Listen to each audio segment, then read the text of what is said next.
Sodako ulah kanyahoan ku batur tah ku hebat-hebatna nu buta keur hees tengah peuting asupkeun ku urang nu nyaho tah geus abis nyaho Haji Pendi ge pernah kos kitu tah ku hebat-hebat tah Haji Pendi bener ku lagi nyaksian bener harti nyaho aya nu buta asupkeun ngan ngajud bebeja kula membung hayang kanyahoan sakeun aya nu buta keur hees asupkeun ku kula engke jelema ngomong deui kula membung kanyahoan ku batur sakeun teman-teman ningkas studiokeun wae atuh kos kitu mah geus ulah hayang kanyahoan ku sasa cukup nu nita Allah nu nyahoan Allah iyalah indah jasa di akhirat bakal dipayungan Masya Allah jelema cerik baik kunaon cerik duh kiai hutang gede aju ieu jang dahar isu ke lalu ngomong geus ulah ngomongnya culak cileuk heula beus aya jelema embung kanyahoan cukup kunya ai kunya naonan geus kajeun tah dikeun kanyan Allah nyahoan beres di akhirat di payungan Masya Allah ngan payungna bocor kunaon dia merena leutik jadi kudu nu gede merena bebungaeun sabulaneun dah kira mun sampai 100.000 berarti sebulan seberapa 3 juta set tanya nagas gan tenang Allah cek pamajikan mun di mana tah buku kapanggih jeung Ki Haji kolot desa cekana maju aya nu merena mah nu ngora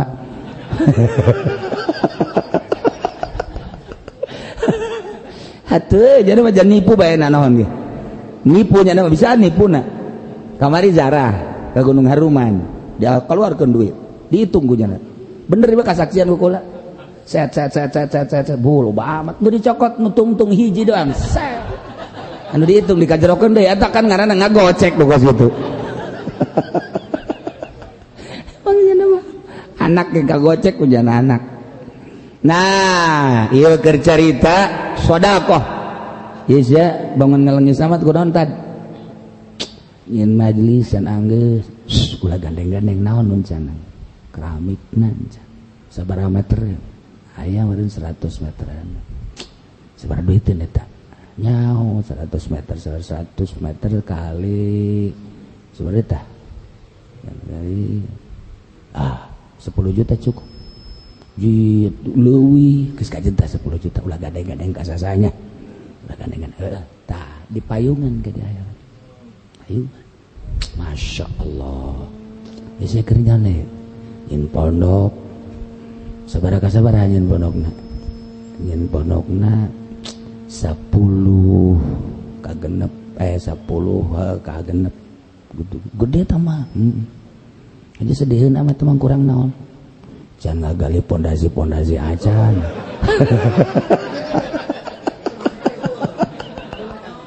atuh siapa paingan sedih atuh gede teh nyeun na duit teu gablek sia datang ka paeh tambah sedih teu mun kitu bah kurang kenteng gitu aing karti tah ieu sedekah urang teh jang masjid jang majelis jang pondok fakir miskin yatim piatu ulah kanyahoan ku sasa Masya Allah urang boga mitoha kemudian orang kitu kadaleum mitoha orang darurat geus ulah sok hayang ka alam ku naon kitu ku mitoha ulah mitoha keur meleng langsung urang ngasupkeun set aya tuh 5 juta nyana ge barang kitu kaget emak ieu barang hudang hees aju ieu aya duit ieu 5 juta ti saha nya ulah bebeja urang geus bae antepkeun sahanya mama jam ka malaikat teu wauh kan mama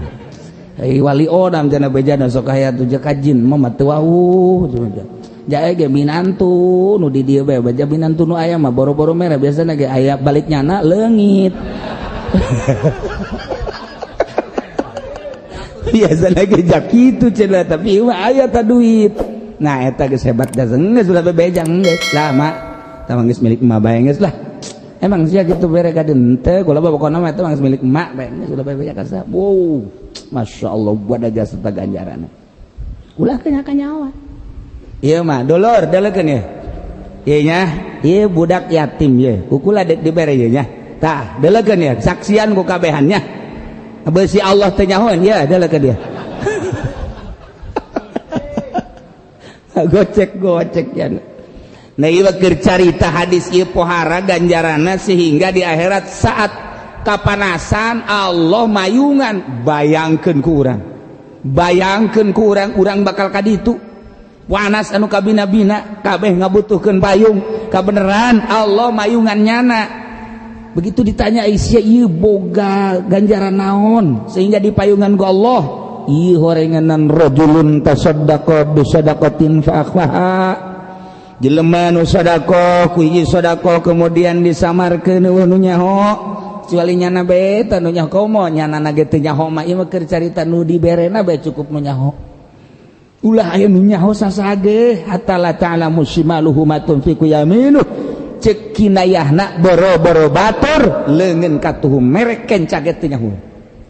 ya Allah ya Rabbi eta mah ganjaranna pohara jasa ih pohara urang mah peneliti ya kajawan ku batur atuh komo gede nah daripada urang ngandalkeun amal urang nu lain teu boga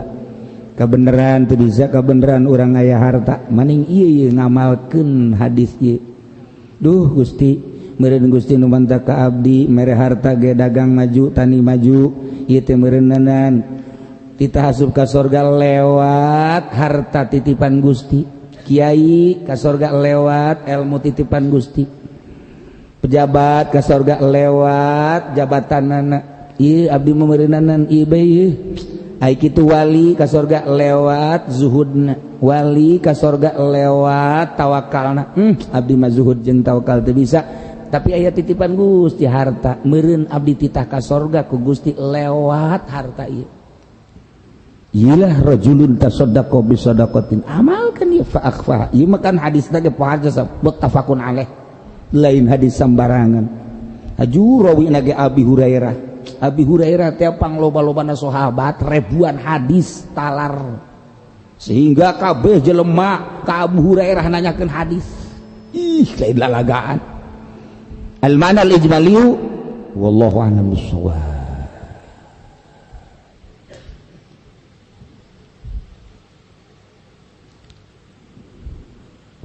Bismillahirrahmanirrahim wa alamul ma'rifati wa huwa alamul lahud lan utawi alam ma'rifat lan utawi alamul ma'rifah ku alam lahud wa huwa lan utawi alamul ma'rifah al watanul asli iku tahapan kang bangsa asal al malkuru kang den tutur alladzi khuliqa fihi ruhul qudsi kang den damel fihi dalam batanul asli wa ruhul qudsi biasa ditakwim ing dalam leuwih becik-becik ke takwim adegan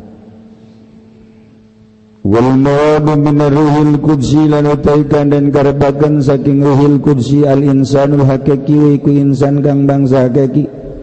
alladzi udiakan dan titipkeun ya ruh kang dan titipkeun ya kitu alladzi udia fil lubbil qalbi kang dan titipakeun ya ruhul qudsi ing dalam lubbil qalbi ing dalam lubbil qalbi wa yazharu wujuduhu bitaubat lan lahir apa wujud ruhul qudsi kalawan tobat wa talqin lan talqin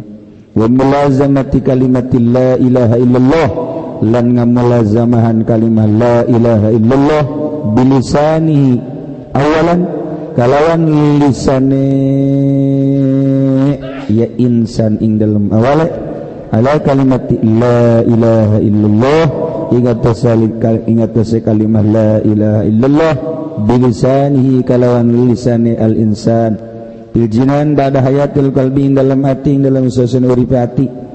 ima tusamihul mutasawwif pada waktuna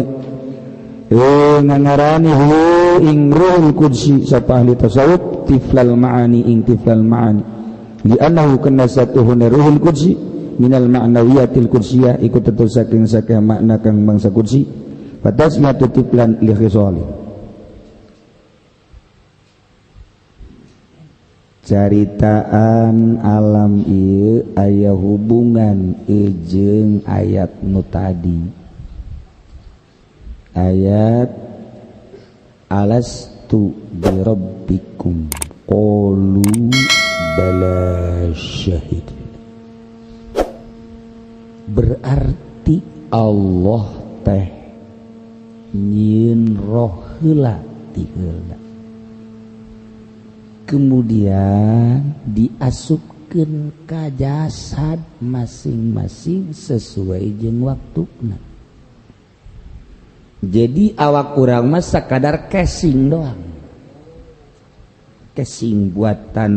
Belanda, Amerika, Jepang, eta HP casing. Wari aya nu buatan Indonesia niru-niru Cina, buatan Indonesia murah hargana tapi bagus. Ieu HP buatan Indonesia kuari merekna di dinya SPD Supendi.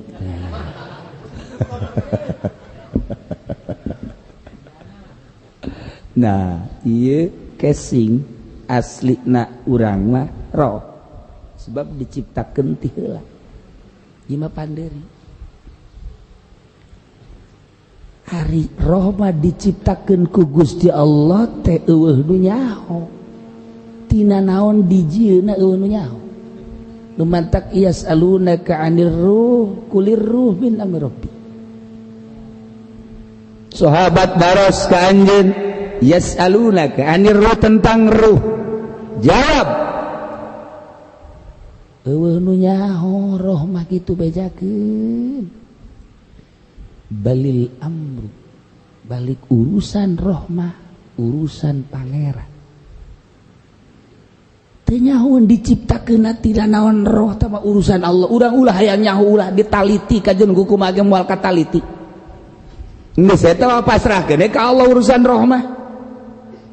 Tapi awak urang mah kapan dijieuna tina anasirul arba'ah, taneuh, cai, hawa, seuneu. Mendak manusia ngabutuhkeun eta, ayalah infrastruktur. Kebutuhan manusia, jang kebutuhan manusia, aduh poek, kudu aya lampu, infrastruktur. Aduh cai, nyieun lah pam, infrastruktur. Aduh jalan garinjul, nah lapor ka bupati, cor, ieu dicor, ieu henteu, ieu dicor, ieu henteu. Eta kos gitu eta, infrastruktur. Tah ieu urusan-urusan ada kebutuhan manusia maksudna. Aduh, ieu teh kumaha urang dahar, tani, Karawang, kabanjiran. Kirim ku di Thailand ka urang. Set, nu di urang pan loba kirim ka ditu. Emang kos gitu negara mah.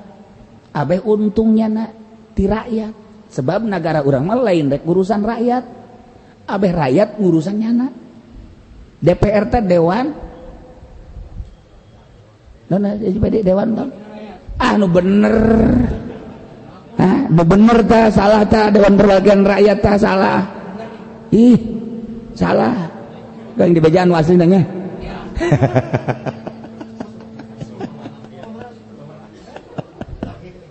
Tah, jadi ari kuduna mah pamarentah ngurusan rakyat, ternyata rakyat titah ngurusan pamarentah kan tibalik. Nah, atuh lamun nya mah deuk urusan rakyat deuk naon atuh beas urang di ka Thailandkeun ti Thailand kadiekeun horenganan eta keuntungannya na. Ai deuk urusan rakyat mah deuk naon atuh uyah urang di ka luar negrikeun, di luar negeri diolah aju di ka Indonesiakeun. Oh, cak cenah eta bisnis jangnya na untungna. Ieu minyak atau kelola bae ku urang urang yang mampu kunaon atuh dijual ka batur kemudian dibatur di ka urangkeun haju mahal bae urang. Ari jang rakyat mah lain kitu. Keur carita kitu pas-pasan atuh. Tapi kan henteu. Udag-udagan. Ayo nya namanya rakyat mah rakyat. Ieu mah keur carita aslina, nu dicaritakeun di luar ieu lain asli. Mantap. Jadi pemerintah di urang wallahu alam di akhirat. Wallahu alam. Entak cerita Gus Dur kamari kurang kedatangan supir Gus Dur, aya supir Gus Dur ti susah datang ka jadi presiden, kamari ka dia ceri nya narik balik ka ditu aya alamat-alamat kita balik bebejat kita bebejat lah kadi kabari kadi nyaritakeun nyana tentang perjalanan Gus Dur cerik nyana urang cerikna Gus Dur miliaran tapi duit dibikin disesuaikan jeung aturanana nu cerik kunaon make cerik anakna hayang ka duit eta dicarayakan ku Gus Dur anak-anak dititah neangan duit eta teu beunang ku anak teu beunang jangan-jangan kamu bapak aja haram makan duit ini nyana cerik jangan kamu jangan sekali-kali cek Gus Dur ngadasatan anakna jangan sekali-kali makan duit pemerintah ayah saja tidak mau disesuaikan aturan miliaran duit di kantong cek pada miliaran anak mah hampir kelaparan mantap nyana cerik ya Allah saya saksinya saya supirnya coba gua hari camat mana bupati mana ayo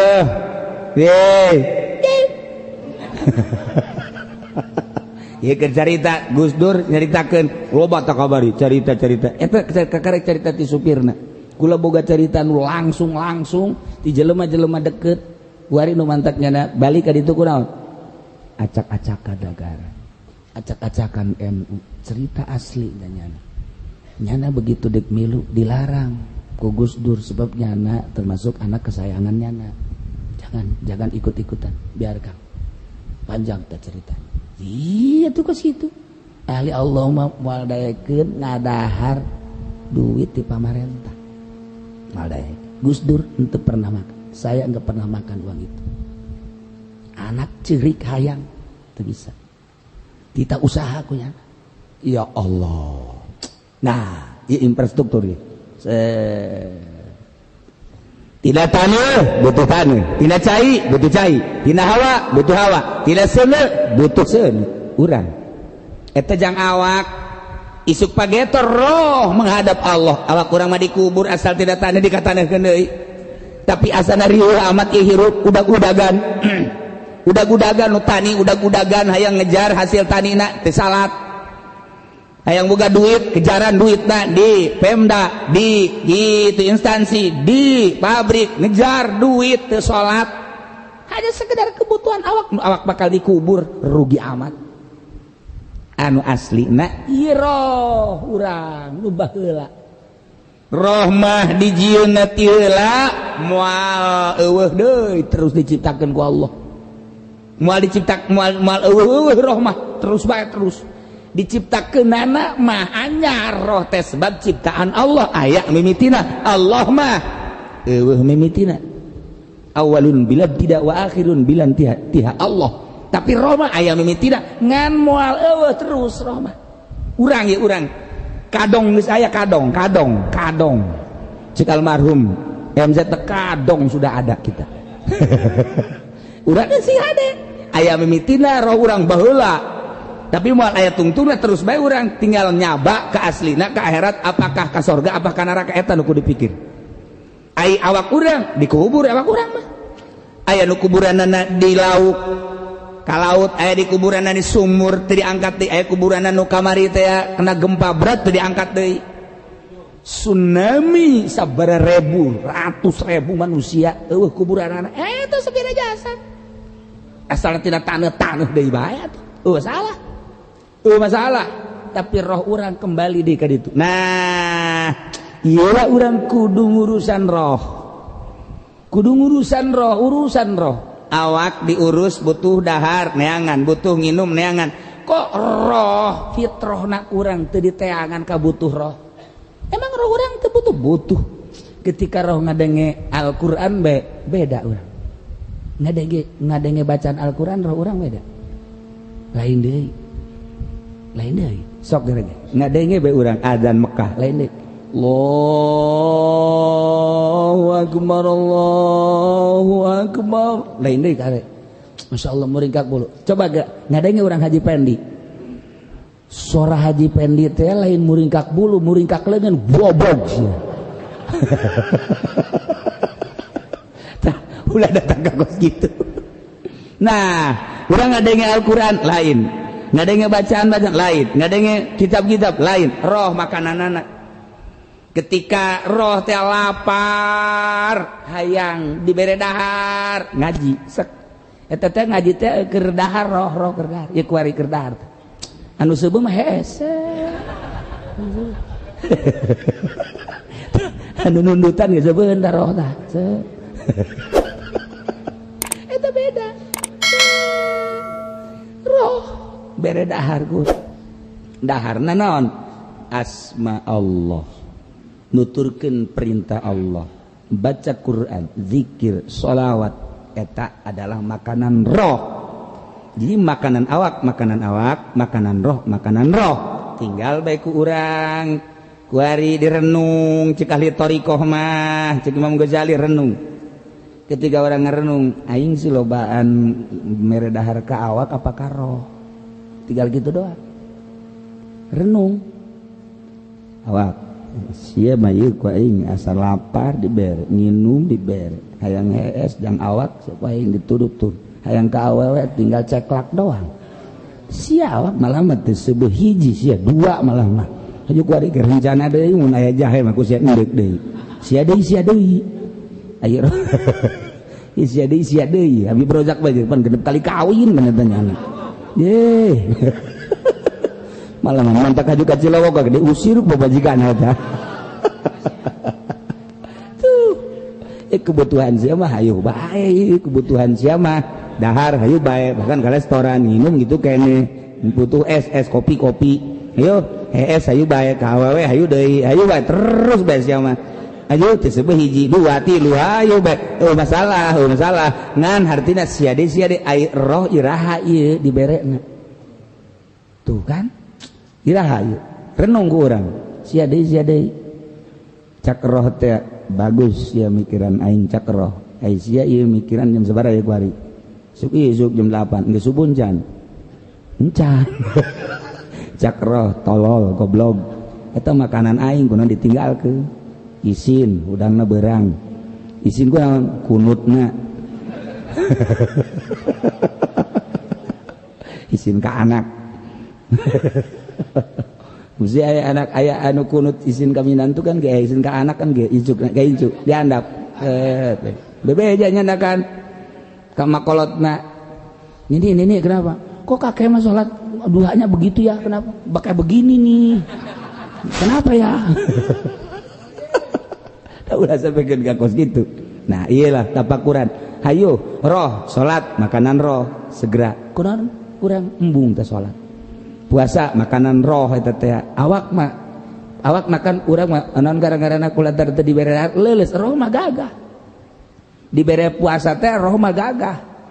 awak eta mah dahar nginum kan jang awak roh mah gagah kan iman masalahna mantak gagah urang sanajan luse teu dahar berani kan urang salat 23 rakaat roh gagah kuari urang ye kuari henteu di puasaan dahar nginum aya anu tahajud 23 rakaat ayo coba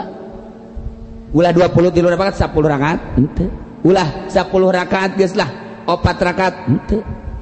Haji Pendi tah sugan aya 2 rakaat henteu subuh ge beurang sabalikna eta ieu roh kalantih roh ulah sampikeun ka kalantih roh ieu coba nah iyalah atur ku urang makanan awak atur makanan ruh setelah ku urang diurusan eta rungke bakal terbengkalai awak mah lamun urang loba ngurusan awak deui roh terbengkalai lamun urang ngurusan roh bae terus spesifik rona awak terbengkalai seimbangkeun roh urus awak urus syariat garana ketika masuk ka thariqah naik ke belah ditu tek ka hakikat awak geus teu diurusan awak geus sajadina hees sajadina bae sebab teu diurusan keur ngaji ge hees bae masalah teu diurusan jangan ngurusan roh bae di mobil hees di kursi hees ngaji hees di mana hees bae atuh teh ngaranna beuki hees anu urusan roh mah justru hees teh saeuti sebab naon tidak ikut urang lamun terus babacaan baca Quran terus yang mata hayang lamun terus toh kana buku hayang eta encan babacaan rohna kakarak sungut lamun sungut nu babacaan roh ge teu milu tapi lamun roh nu babacaan awak seger urang zikir kakarak disungut doang la ilaha illallah la ilaha illallah la ilaha illallah heuai mun ngariung bae urang kebal teuing bae pegal la ilaha sebab sungut nu maca lain roh encan roh tapi ketika roh make aturan la ilaha illallah la sapeting tunduk